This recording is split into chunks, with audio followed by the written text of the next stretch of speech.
실제로 97년 IMF가 터지기 몇 달 전에도 IMF에서는 대한민국에 수차례 경고를 했었어요. 그때도 아니다, 우리나라 괜찮다 하면서 마지막까지 버티다가 갑작스럽게 터졌었죠. 원달러 환율이 10년 만에 최고치를 찍었는데요. 그런데 제가 정말 제일 무서운 건 뭔지 아세요? 바로 사람들의 반응이에요. 이제 해외여행을 어떻게 가냐느니, 직구할 때 돈이 더 들겠다느니, 가끔 주변 사람들이랑 환율에 대해서 얘기하다 보면 이렇게 단순하게만 생각하고 있는 사람들이 생각보다 너무 많아서 정말 깜짝 놀라요. 솔직히 말씀드리면 지금 상황이 단순히 해외여행을 가냐 마냐의 문제가 아니에요. 제가 느끼는 지금의 대한민국은 서서히 뜨거워지는 물속의 개구리 같다는 생각이 듭니다. 환율이 어떻게 우리의 월급을 깎아먹고 또 갚아야 할 빚을 늘리고 있는지, 환율로 인한 경제적인 위기가 내 삶에 어떤 직접적인 영향들을 미치게 되는지 잘 모르고 계셨던 분들은 오늘 영상을 통해 깨달으시길 바라고요. 위기 상황에도 반드시 대비하셨으면 좋겠습니다. 조금은 복잡할 수도 있는 내용인데 오늘 최대한 쉽게 정리해서 설명을 드려보겠습니다.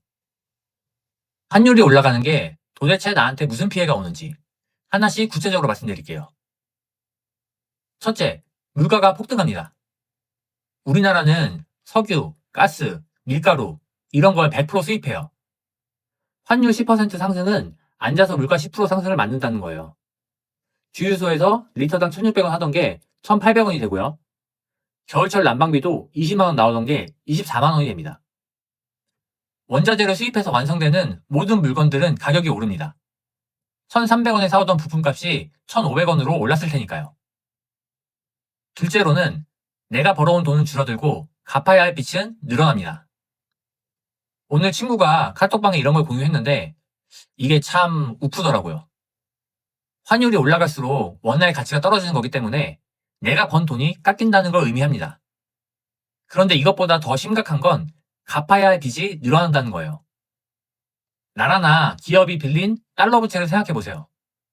부채가 100억 달러 있다고 가정하면 환율이 1,300원일 때는 13조 원을 갚으면 되지만 환율이 1,500원이 되면 15조 원을 갚아야 돼요. 빚이 2조가 늘어나는 겁니다. 실제로 지금 우리나라 대외부채가 약 7천억 달러 정도 되는데요. 이게 한 1,000조 정도 되는 거거든요. 환율이 100원만 올라도 나라 빚이 70조가 늘어납니다. 셋째, 중소기업부터 시작되는 실업 공포입니다. 우리나라 제조 중소기업들 평균 영업이익률이 한 4에서 5% 정도예요. 여기서 환율이 10%만 올라도 수입 원자재 가격 상승으로 이 이익들이 싹 다 날아갑니다. 산업연구원에서 분석한 게 있는데 환율이 1,500원을 넘으면 그 즉시 영업이익이 마이너스가 되는 기업들이 속출한다고 합니다. 근데 어차피 그건 사장 문제지 라고 할 게 아니라 여러분의 직장, 내 가족이 다니는 회사가 하루아침에 문을 닫을 수도 있다는 얘기예요. 그럼 왜 이렇게 환율이 미친 듯이 오를까요? 단순히 미국이 금리 올려서라고 퉁치기엔 상황이 너무 심각합니다. 구체적인 숫자 3가지를 보여드릴게요. 첫째, 원화의 가치가 너무 급격하게 떨어졌습니다. 지금 전 세계에서 원화의 가치가 가장 빠르게 하락하는 중이에요. 단기간에 돈을 너무 많이 풀었기 때문인데요. 2021년부터 미국이 M2 통화량을 16% 늘릴 때 한국은 무려 38%를 늘렸습니다. 기축통화국도 아닌데 돈을 2.5배나 더 많이 찍어낸 셈이죠. 흔해지면 가치가 떨어지는 건 경제학의 기본입니다. 원화 가치 하락은 사실 예고된 참사였어요. 둘째, 역사상 최장기간 그리고 최대폭의 금리 역전 현상입니다. 지금 한국 기준금리가 2.5%인데요. 미국은 여전히 4.5% 수준입니다. 금리 차이가 무려 2%포인트예요. 이게 왜 심각한 거냐면 10억을 은행에 넣어두면 한국은 이자로 2,500만 원을 주는데 미국은 4,500만 원을 줍니다. 앉아서 2천만 원 손해보는데 어떤 외국인이 한국에 돈을 두고 싶을까요? 이런 금리 역전 현상이 벌써 3년째 지속되고 있습니다. 역대 최장기간이고요. 사실은 외국 자본이 안 빠져나가는 게 기적인 상황이에요. 셋째, 달러가 들어오지는 않고 나가기만 합니다. 기업들이 수출해서 번 달러를 예전엔 원화로 바꿨는데 지금은 안 바꿉니다. 경제용어로 레깅이라고 하는데요. 기업들도 환율이 오를 것 같으니까 수출로 번 달러를 국내로 안 가져 들어오는 거예요. 최근 한 달 새 기업들의 외화 예금이 100억 달러, 약 14조 원이나 늘었어요. 왜? 환율이 더 오를 게 뻔하니까. 그리고 미국과의 관세 협상도 정말 큰 문제인데요. 아직도 관세 협상이 타결되지 않은 상태에서 현재 기준으로는 3,500억 달러를 연간 200억 달러씩 미국에 투자해야 되는데 우리나라 실질 외환 보유고 자체가 4천억 달러가 안 됩니다. 여기에 기업 투자는 또 별도예요. 우리나라의 핵심 대기업들은 3,500억 달러와 별도로 미국에 직접 투자하기로 되어 있어요. 진심으로 제2의 IMF가 올까 걱정입니다. 벌써 30년이 다 되어 가는데요. 1997년 12월. 그 시절에 냉혹했던 공기를 혹시 기억하시나요?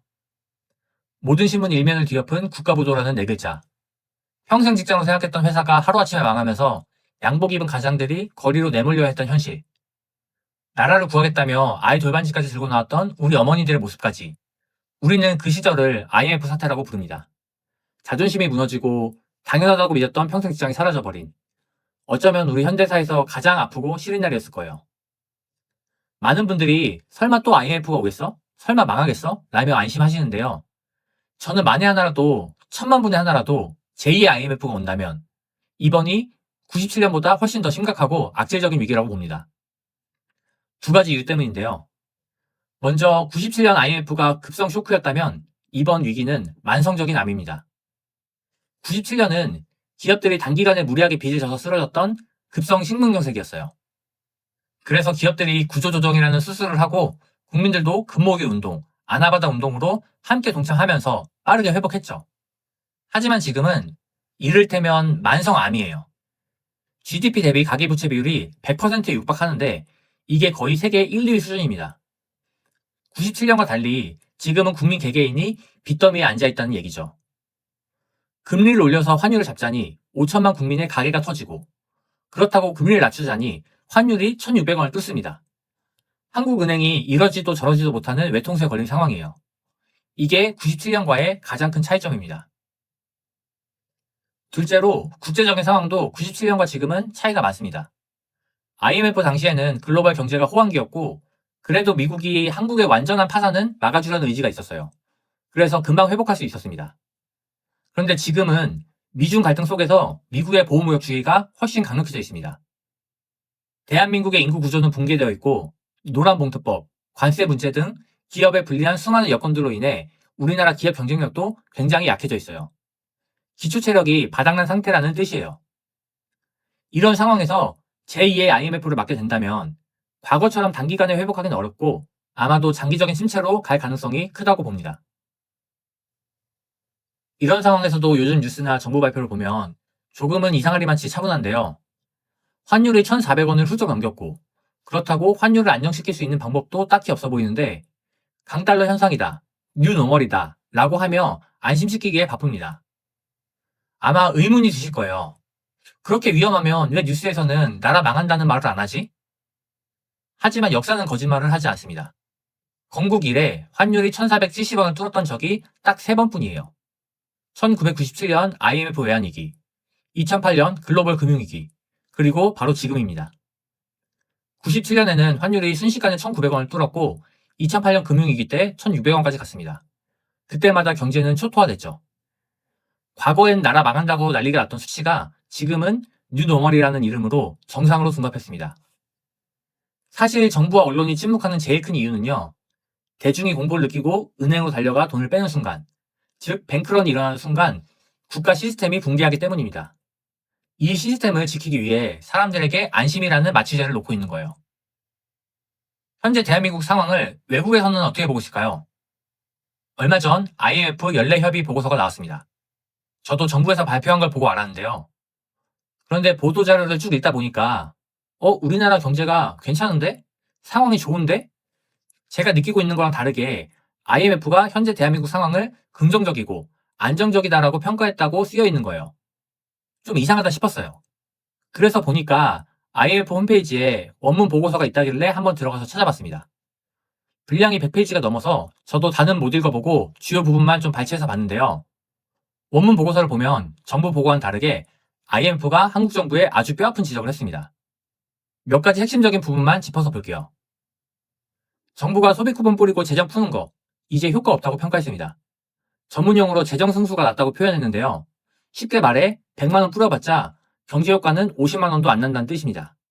하지만 우리 정부가 아니다, 그래도 필요하다 라고 주장했다는 거예요. 또 이 부분에서는 이렇게 지속적으로 재정 확장 정책을 유지하면 인플레이션을 더욱 두드러지게 상승시키고 중기적으로 급격한 긴축을 맞이할 것이라고 경고하고 있어요. 결국 구조적인 개혁 없이 이런 식의 경기 부양 정책만 지속적으로 사용할 경우 결국에는 나라가 망할 거라는 사실상 국가 부도 위험을 경고한 셈입니다. 실제로 97년 IMF가 터지기 몇 달 전에도 IMF에서는 대한민국에 수차례 경고를 했었어요. 그때도 아니다, 우리나라 괜찮다 하면서 마지막까지 버티다가 갑작스럽게 터졌었죠. 여기까지 지금 우리나라 환율 위기 상황에 대해 정리를 해봤는데요. 그러면 우리는 어떻게 해야 될까요? 그냥 이렇게 손 놓고 속수무책으로 당하고 있을 수만은 없잖아요. 적어도 이 두 가지는 꼭 실행하세요. 첫째, 자산의 일정 비율은 달러 기반 자산으로 확보해주세요. 지금 모든 자산이 원화 베이스이신 분들은 달러 자산을 조금이라도 확보해두는 게 좋습니다. 참고로 그냥 달러 환전만 해두는 건 그렇게 추천하진 않아요. 안 하는 것보다 낫긴 한데요. 지금 세계적으로도 달러가 약세인데 원화가 더 약세이기 때문에 환율이 오르는 거라고 봐야 하거든요. 그렇기 때문에 그냥 달러 환전만 해두는 것보다는 미국 S&P 지수나 환해지가 어느 정도 가능한 미국 단기채 ETF 같은 걸 보유하는 방향을 추천드립니다. 둘째, 혹시 대출을 많이 받아주신 분들은 미리미리 조금씩 줄여두세요. 고금리 기조가 쉽게 꺾이지는 않을 것 같아요. 환율 방어 때문에 한국은행이 쉽게 금리를 못 내립니다. 최악의 경우 더 올리게 될 수도 있어요. 언젠간 내리겠지 하면서 무리한 변동금리 대출을 안고 가는 건 사실상 자살행위입니다. 불필요한 자산을 팔아서라도 대출 규모를 줄여두시기 바랍니다. 마지막으로 제 채널이 부동산 채널이니까 부동산 이야기로 마무리를 해보겠습니다. 이게 사실 좀 어려운 부분인데요. 앞으로 집값은 오르지 않기가 어렵고, 그런데 또 환율이니 금리니 경제는 불안하고, 결론은 이래도 고민, 저래도 고민이라면 지금 살 수 있는 분들은 사는 게 좋다고 생각합니다.